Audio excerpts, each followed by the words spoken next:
창세기 34장 1절입니다.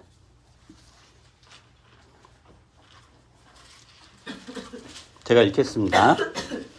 창세기 34장 1절.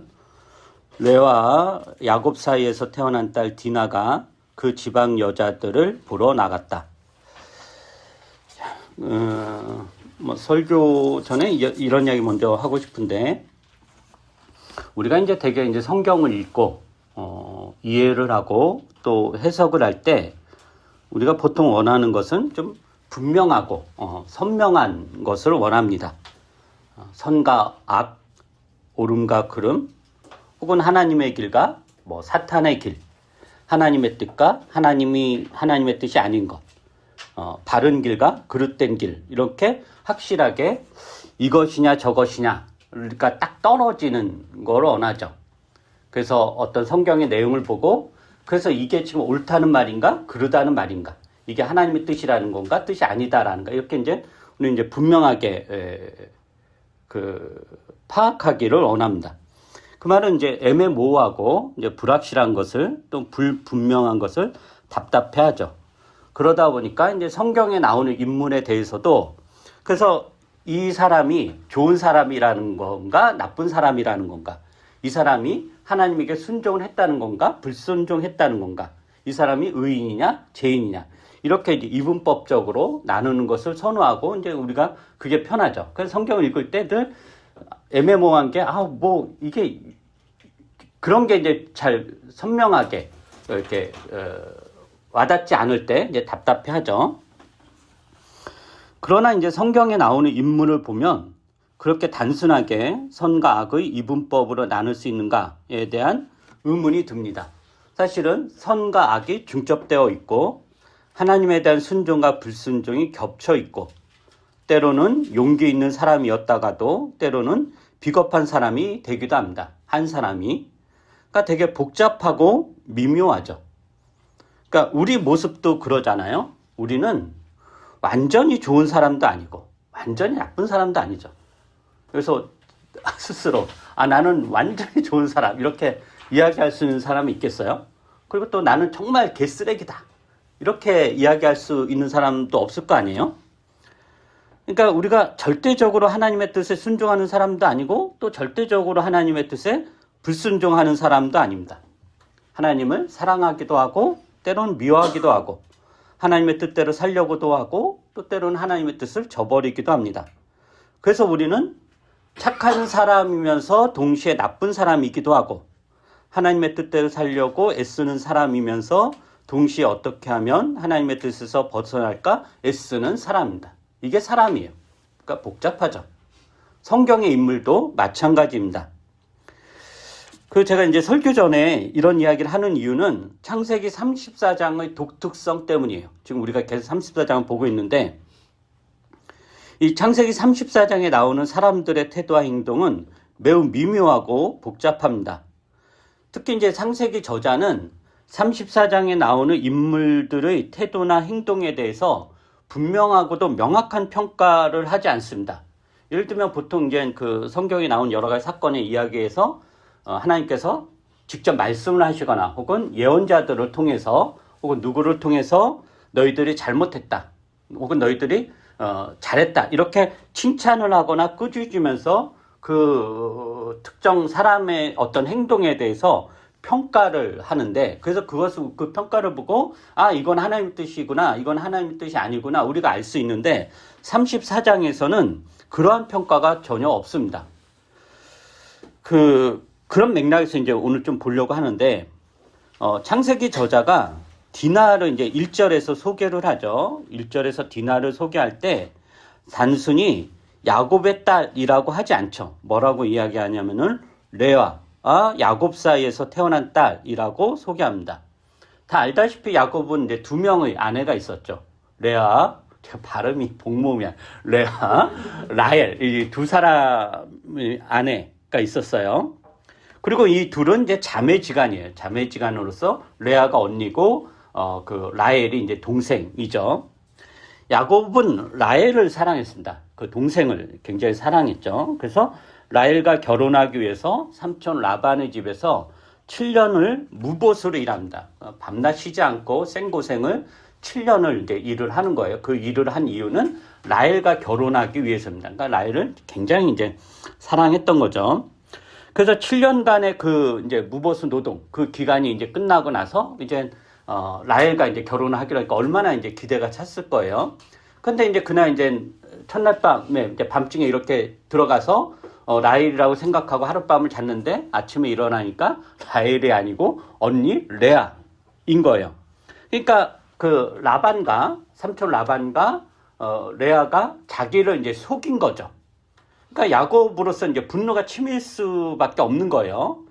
그런데 이제 라헬을 너무도 사랑하니까 라헬을 그러니까 결혼을 해야 되니까 어쩔 수 없이 이 현실을 받아들이고 다시 이제 삼촌 라반이 제안하는 네가 앞으로 7년 동안 더 일하면 무보수 일하면은 라헬과 결혼도 시키겠다 해가지고 이제 라헬과 결혼을 그 7년간 무보수 노동을 조건으로 라헬과도 결혼을 하죠. 그러니까 야곱은 레아가 굉장히 이제 원망스러웠을 거예요. 그러나 이제 레아에게도 남편으로서 이제 의무는 해야 되니까 동침을 했고 그 결과 레아가 여러 자녀를 보죠. 레아 야곱 사이에서 루벤, 시므온, 레위, 유다, 이사갈, 스불론 6명의 아들을 낳고 그리고 또 누구도 낳냐면은 오늘 본문에 나오는 딸 디나도 이렇게 낳습니다. 그런데 야곱은 레아의 사이에서 낳은 자녀들보다 라헬과의 사이에서 낳은 자녀들을 편애합니다. 창세기 나중에 뒤에 보면 알겠지만은 그 야곱이 요셉 그 막내가 요셉이고 요셉이 라헬의 아들이거든요. 그 요셉이 이제 이렇게 굉장히 편애했고 그래서 형들이 다 질투했고 그것 때문에 이제 이렇게 팔려 나가잖아요. 그런 것처럼 야곱은 레아의 사이에서 낳은 자녀들보다 라헬과의 사이에서 낳은 자녀들 더 편애하는데 그래서 어쩌면은 오늘 창세기 34장에 보면은 야곱이 딸 디나의 강간 소식을 듣고 별로 반응을 보이지 않습니다. 분노가 치밀어 올랐다라던가 막 아들들에게 막 그렇게 이야기를 했다던가 하지 않고 아들들을 만나기까지 야곱이 마음속에 간직했다. 그리고 나중에 뒤에 봐도 그렇게 별로 반응이 나오지 않습니다. 어쩌면은 이게 야곱의 디나에 대한 애정이 레아의 딸이니까 애정이 별로 없어서일지도 모릅니다. 그 다음에 이제 세겜에게 복수를 다짐하고 세겜 성읍에 쳐들어가서 할례를 받고 거동을 못한 장정들을 야곱의 아들들이 몰살하잖아요. 근데 그 몰살한 아들들이 누구냐면은 야곱의 12아들 다 그렇게 참여한 게 아니라 시므온과 레위가 가서 이제 칼을 들고 그 장정들 다 죽여버려요. 그리고 다른 아들들은 다 이제 약탈에 이제 참여를 하죠. 그러면 이 시므온과 레위는 누구냐면은 레아의 아들들이에요. 라헬의 아들들이 아니라. 그러니까 어떻게 보면 시므온과 레위가 이렇게 분노에 차서 세겜 성읍의 장정들을 도살한 이유 중에 하나는 아버지 야곱에 대한 화도 있었을지도 모릅니다. 딸이 이렇게 강간을 당한 것에 대해서 별 반응을 보이지도 않고 그리고 그런 게 그동안 우리들은 이제 천대했던 것에 대한 그러니까 어머니 레아를 천대하고 여동생 디나에게 별로 신경 쓰지 않는 그리고 자신들에게도 그렇게 살갑지 않았던 그 아버지 야곱에 대한 화도 있었을지도 모릅니다. 지난번 설교에서 이야기했듯이 이 야곱의 아들들이 세겜 성읍의 장정들 다 죽인 이유는 언약 백성 정체성의 훼손이라는 위기를 이제 극복하고자 한 거죠. 그러나 이 위기를 이렇게 분노에 가득 차서 사륙으로 해결한 것은 어떻게 보면 이 문제를 가볍게 보는 아버지, 이 문제를 외면하려고 하는 아버지 야곱에 대한 분노 때문일지도 모릅니다. 그 다음에 이제 또 디나를 강간한 이제 세겜을 보죠. 이 세겜은 어떤가? 이 세겜은 세겜 성읍의 통치자였고, 그는 자신의 권력을 가지고 이제 디나를 이제 강간하죠. 그리고 창세기 전에는 분명하게 이 세겜의 행동에 대해서 부정적인 단어를 반복해서 강력하게 비판을 해요. 그러니까 욕을 보였다라든가 강제로 했다라든가 이런 2절에 보면 그런 표현을 통해 가지고 세겜의 행동이 잘못되었다라는 것을 이제 분명하게 표현을 해요.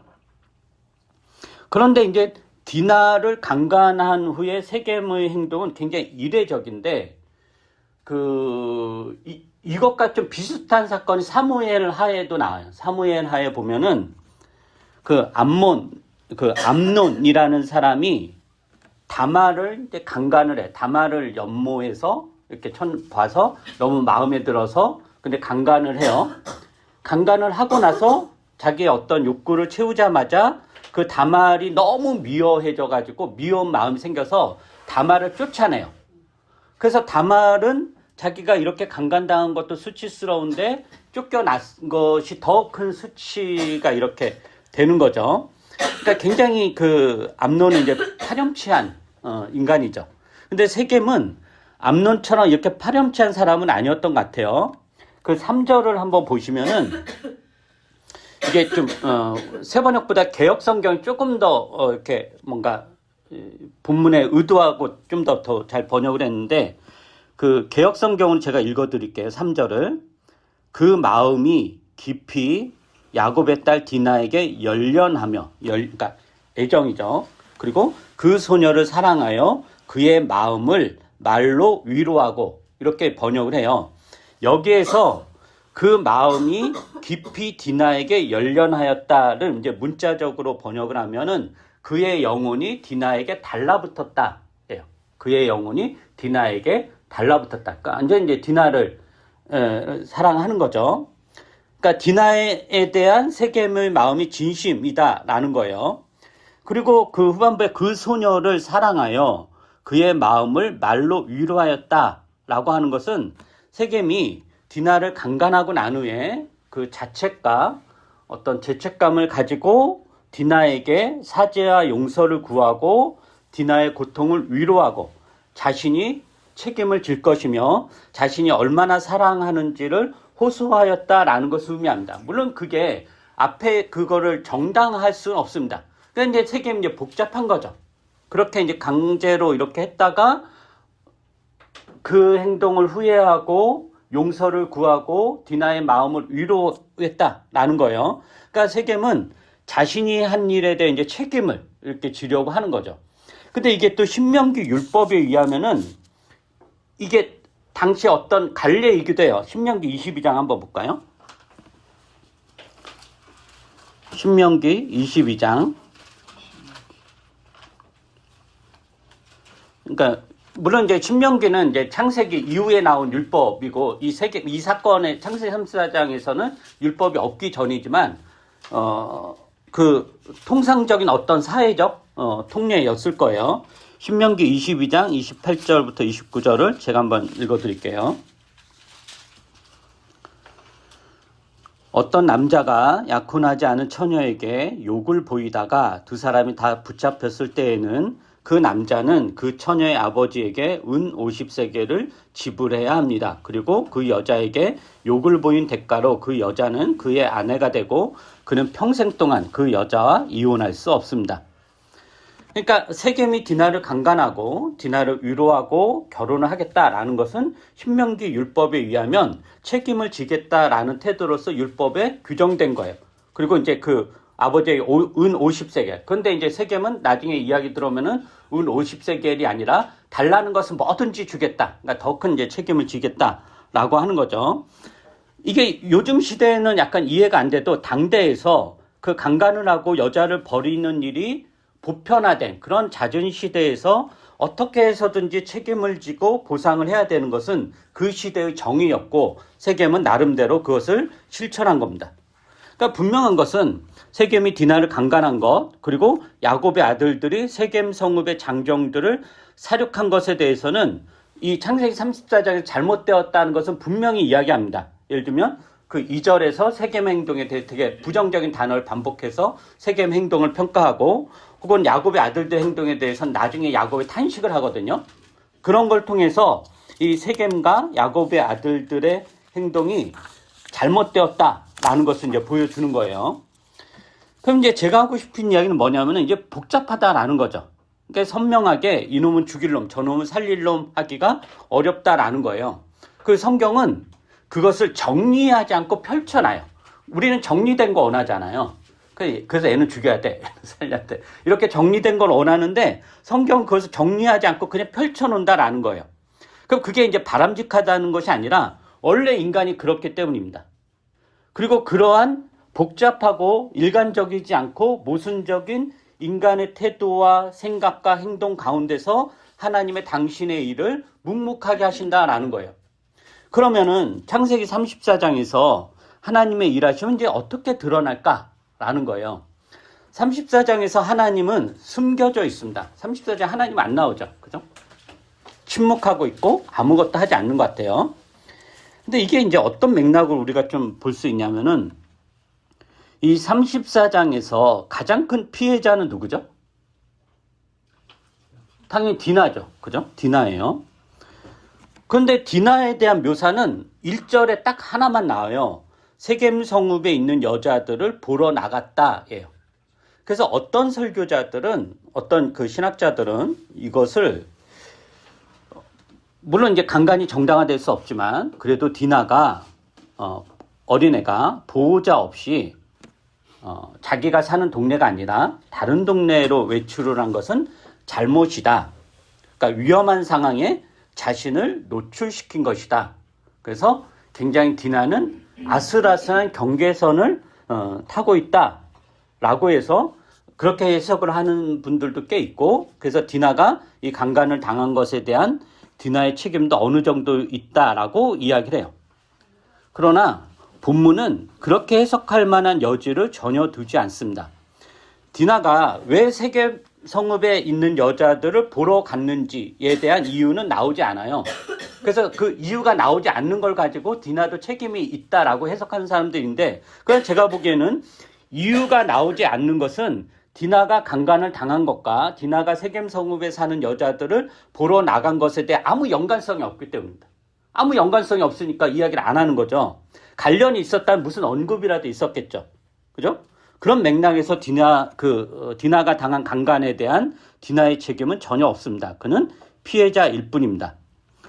그런데 본문은 디나에 대한 묘사를 1절에서만 한단 말이에요. 세겜 성읍에 있는 여자들을 보러 나갔다가 이제 디나에 대한 유일한 묘사예요. 그 다음부터 2절부터는 강간을 당하고 그 후에 후속 조치들을 막 취하고 논하고 있잖아요. 그런 데 있어서 디나의 목소리나 행동은 전혀 나오지 않습니다. 디나가 어떤 행동을 했는지, 어떤 생각을 갖고 있는지, 디나의 의견은 뭔지, 디나의 주장은 뭔지, 이런 이야기가 전혀 나오지 않아요. 물론 이제 세겜이 디나에게 영혼을 다하여, 자기 마음을 다하여 사과하고 위로하고 결혼을 청했지만 그것에 대한 정작 디나의 반응이나 목소리는 나오지 않습니다. 디나가 뭐 슬퍼했다거나 화를 냈다거나 절망했다거나 혹은 세겜의 제안을 받아들였다거나 거절했다거나 무슨 승낙했다 이런 이야기가 전혀 없어요. 그리고 나서 이제 하물과 세겜이 디나와의 결혼을 추진하기 위해서 야곱의 집을 방문하죠. 근데 그 방문 자리에 디나를 데리고 오지 않아요. 디나는 여전히 세겜 성읍에 놓고 자기네들만 온단 말이에요. 그리고 이제 하물과 세겜이 야곱과 야곱의 아들들에게 디나의 결혼을 요청해요. 그리고 이렇게 요청할 때 하물과 세겜은 디나의 생각이나 의견을 제시하지 않습니다. 디나도 우리와 같은 생각입니다. 내가 굉장히 그에게 몹쓸 짓을 했지만 진심을 다해 사과를 했고 그 디나도 이 상황을 받아들여서 저와 결혼하길 원합니다 라든가 뭐 이런 이야기를 전혀 하지 않아요. 그죠? 그러니까 디나와의 결혼인데 디나는 배제되어 있단 말이에요. 그리고 야곱의 아들들은 또 어때요? 이 결혼 제안을 받아들이잖아요. 물론 이제 거짓으로 받아들이는 것이지만 그걸 받아들이면서 디나의 의견을 들어야 된다라고 이야기하지 않아요. 근데 너희들 제안은 어쨌든 들었다. 근데 중요한 건 디나가 어떻게 생각하는지 우리는 들어야 된다. 디나의 상태를 봐야 된다라고 하지 않아요. 전혀. 그죠? 그러니까 디나는 세겜으로부터도 그렇고 그리고 그의 가족들로부터도 철저하게 배제됩니다. 디나의 목소리는 들리지 않고 디나는 철저하게 침묵당하죠. 그래서 저는 어쩌면 이 창세기 34장에서 하나님의 침묵이 어쩌면 침묵당하는 디나의 편에서는 하나님의 일하시는 방식이 아닐까라는 생각을 해봅니다. 하나님은 창세기 34장에서 말하는 자들의 편에 서지 않고, 여기서 말하는 자들은 세겜과 하몰, 야곱의 아들들, 디나의 그 오빠들이잖아요. 그들의 편에 서지 않고 하나님은 침묵하심으로 침묵당하는 디나의 편에 서십니다. 디나와 같이 침묵하심으로 디나의 고통과 아픔에 함께하는 거죠. 디나가 침묵당해야 되는 상황이라면, 디나가 말을 할 수 없는 상황이라면 하나님 당신도 침묵함으로 디나와 함께하는 것 아닐까라는 생각이 듭니다. 우리가 이제 창세기 34장에서 어떤 사람들은 왜 창세기 34장에서는 하나님의 말씀이 없냐? 하나님은 왜 이런 상황에서 행동하지 않냐? 라고 답답해하는 사람들에게 왜 하나님 말씀하시지 않나? 라고 하소연하는 사람들에게 이 창세기 저자는 하나님의 침묵을 통해서 그 디나의 침묵당함, 디나의 말할 수 없음에 하나님이 함께하는 것. 그래서 어떻게 보면 디나의 침묵, 디나의 말할 수 없음이 어떻게 보면 하나님의 하소연 아닐까라는 생각을 우리가 해볼 수 있습니다. 그렇다면 이제 창세기 34장에서 우리는 하나님의 말씀을 어떻게 들을 수 있을까? 34장에서 하나님 침묵하고 있는데 하나님의 말씀은 들리지 않는데 그럼 어떻게 들을 수 있을까? 그것은 침묵당하는 디나, 말할 권리를 빼앗긴 디나가 자신의 말을 할 수 있도록 해주는 것으로 우리는 하나님의 말씀을 들을 수 있을 것입니다. 즉 창세기 34장에서 하나님의 말씀은 디나의 말을 통해서 들을 수 있을 것입니다. 디나가 말할 수 없는, 디나가 침묵할 수밖에 없는 구조와 조건을 같이 부수고 디나가 자기 이야기를 할 수 있도록 하는 것, 그리고 그러한 디나의 이야기를 통해 하나님의 말씀을 들어야 되는 것, 이게 창세기 34장이 주는 교훈일 것입니다. 우리는 현 시대에서 하나님의 말씀을 어떻게 들을 수 있을까요? 물론 성경을 읽고 묵상을 하고 공부를 하고 설교를 듣는 것으로 하나님의 말씀을 듣습니다. 그것은 어떻게 강조해도 부족함이 없습니다. 여러분은 성경을 읽어야 되고 설교를 잘 들어야 됩니다. 그렇게 하나님의 말씀을 들어요. 하나님은 성경을 통해서 말씀하십니다. 그러나 하나님은 성경 안에 갇혀 있는 분이 아닙니다. 성경이라는 문자, 할자에 갇혀 있는 분이 아닙니다. 하나님은 성경을 넘어서며 이 온 우주 만물을 통해 말씀하십니다. 당신의 형상대로 창조한 사람들을 통해 말씀하시죠. 특히 구약이나 신약은 내내 하나님을 어떻게 증거하냐면은 하나님은 고난당하는 자의 하나님이시고 약한 자의 하나님이시고 구약 언어의 표현을 빌리면은 하나님은 고아와 가부와 나그네의 하나님이시기에 그들을 통해 하나님은 말씀하십니다. 그렇다면 현 시대에서 하나님 말씀은 고난당하는 자들, 자기 말을 낼 수 없는 취약한 사람들의 목소리를 통해 들을 수 있을지도 모릅니다. 현대사회는 말을 낼 수 있는 자가 권력을 가지죠. 그래서 정치적, 경제적 힘으로 여론을 움직이고 그렇게 목소리를 내는 자들이 권력자들입니다. 언론을 움직이고 방송을 이용하고 세상의 힘 있는 인맥들을 활용해서 자기 목소리를 냅니다. 그게 이제 권력이죠. 반면에 힘이 없는 사람들의 말은 묻히고 드러나지 않습니다. 그들의 말을 전해줄 매체나 기관도 없고 그래서 철저하게 침묵당하죠.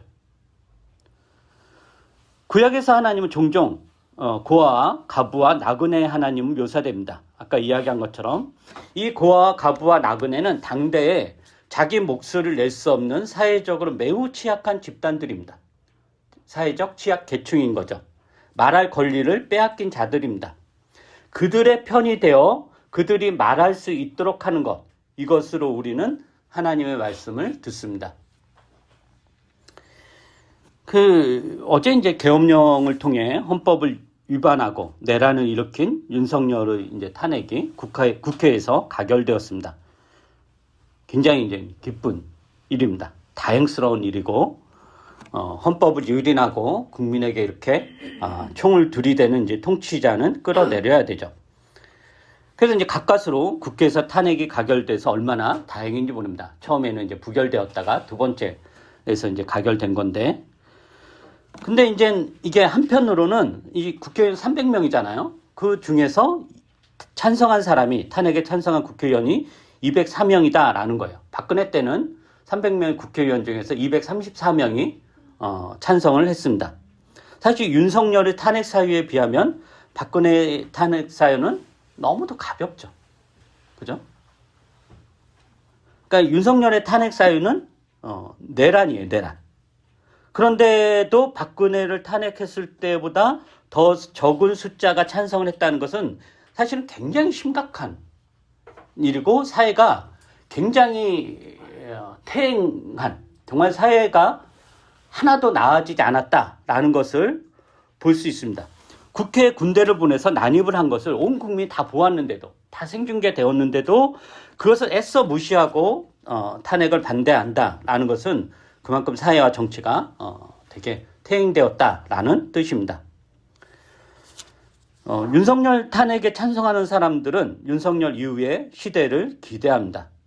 어떤 사람들은 자신들이 지지하는 정치인이 대통령이 되는 것을 기대하기도 합니다. 그러나 우리는 이제 숱한 정치적 사건들을 겪으면서 확인해야 될 것은 뭐냐면은 어느 특정 개인을 영웅화하고 그 특정 개인을 무오류의 하신, 오류가 없는 어떤 하신으로 떠받드는 그런 팬덤 정치가 얼마나 사회를 망가뜨렸는지를 확인할 필요가 있습니다. 사회가 발전하기 위해서는 특정 지도자를 추종하고 떠받드는 정치가 아니라 그 지도자가, 자신이 지지하는 지도자가 제대로 할 수 있도록 견인해가는 정치여야 됩니다. 그래서 윤석열의 퇴진은 윤석열 한 개인의 퇴진으로 끝나는 것이 아니라 자기 목소리를 가질 수 없었고 자기 목소리를 낼 수 없었던, 혹은 낸다고 하더라도 침묵을 강요당하고 아직은 너희 차례가 아니다 라고 외면당했던 사회적 소수자들, 장애인, 미등록 외국인 노동자들, 난민, 사회적 참사의 당사자들, 정신질환자들, 퀴어 등의 다양한 사회적 소수자들이 말할 수 있는 권리를 찾는 것, 그들의 소리가 세상에 들리는 체제로의 변환이어야 됩니다. 이런 맥락에서 하나님 백성들의 정치 참여는 취약계층, 약자 등의 다양한 사회적 소수자들이 자기 목소리를 낼 수 있는 사회를 만들어 가는 것입니다. 우리가 특정 정치인을 지지한다라는 것은 그러한 사회를 기대하기 때문이어야 됩니다. 이제 주님 이제 성탄이 다가왔는데 누가복음 1장에 보면은 주님을 잉태한 마리아가 주님의 오심을, 하나님의 은혜를, 하나님의 임함을 이렇게 노래합니다. 한번 이거 보고 오늘 설교를 마무리하려고 합니다. 누가복음 1장입니다. 누가복음 1장 46절부터 55절입니다. 이거는 한번 다 같이 한 목소리 읽어볼까요?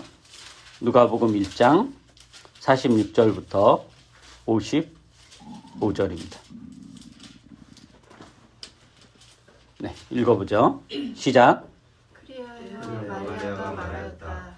내 영혼이 주님을 찬양하며 내 마음이 내 구주 하나님을 좋아함은 그가 이 여종의 비천함을 보살펴 주셨기 때문입니다. 이제부터는 모든 세대가 나를 행복하다 할 것입니다. 힘센 분이 나에게 큰 일을 하셨기 때문입니다. 그의 이름은 거룩하고 그 자비하심은 그를 기도하는 사람들에게 대대로 있을 것입니다. 그는 그 팔로 권능을 행하시고 마음이 교만한 사람들을 흩으셨으니 죄왕들을 왕좌에서 끌어내시고 저런 사람을 높이셨습니다. 줄인 사람들을 좋은 것으로 배부르게 하시고 도한 사람들을 빈손으로 떠나고 했었습니다.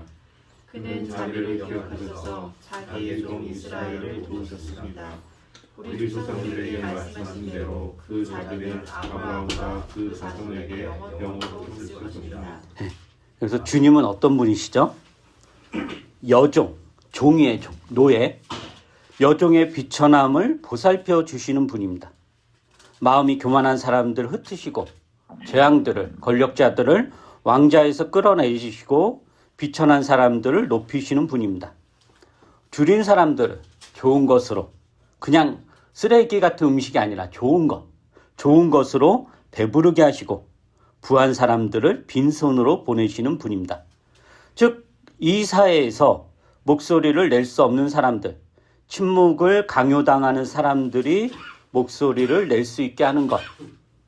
이것이 하나님이 하시는 일이며 하나님은 이 일에 여러분을 초대하십니다. 그래서 우리가 교회로 모이는 것입니다. 기도하겠습니다. 거룩하신 우리 주 하나님, 우리는 주님이 세상의 권력자들을 지지하고 그들의 지위를 공고하게 하는 그런 하나님이 아니라는 것을 우리가 다시 한번 확인합니다. 하나님은 고아와 과부와 나그네 하나님이시고 줄인 자를 살피시고 억눌린 자를 해방시키시며 말할 수 없는 자를 말할 수 있게 하시는 분이십니다. 우리가 이 나라의 이런 여러 가지 위기 상황이라든가 이런 것들을 보면서 다시 한번 하나님이 원하시는 나라가 무엇인지, 하나님의 뜻대로 산다는 것이 무엇인지, 우리가 어떤 위치에서 어떤 자세를 취해야 되는지에 대해서 오늘 말씀을 통해서 다시 한번 확인할 수 있도록 은혜를 베풀어 주시옵소서. 하나님은 중립적인 분이 아니라 가난한 자의 편이시고 약한 자의 편이시고 돌아봐야 될 사람들의 편이십니다. 고난당하는 자의 편이시고 하나님이십니다. 우리가 그러한 하나님을 따르며 그 하나님의 뜻을 이 세상에서 어떻게 해서든지 실천하며 살아갈 수 있도록 은혜를 베풀어 주시옵소서. 감사드리며 예수님 이름으로 기도합니다. 아멘.